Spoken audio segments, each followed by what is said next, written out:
বন্ধুরা চলে এলাম সকালের ব্রেকফাস্ট করতে।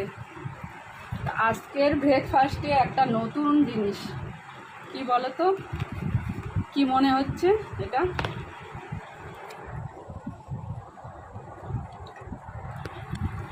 কি ভাবছো, খিচুড়ি? না, এটা খিচুড়ি না, এটা হচ্ছে ডালিয়া। তো নাকটা চুলকাচ্ছে। এদিকে ডালিয়া করেছি সকালে ব্রেকফাস্টে। সকাল থেকে প্রচুর কাজ করলাম, তো ঝটপট ডালিয়াটা করে নিয়েছি। খিদে পেয়ে গেছে, তো চলো খেয়ে নিই।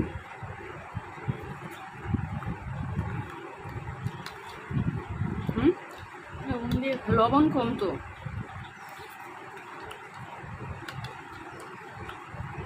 আমার মেয়ে বানিয়েছে, দেখো লবণ কম হয়ে গেছে। কি বলবো,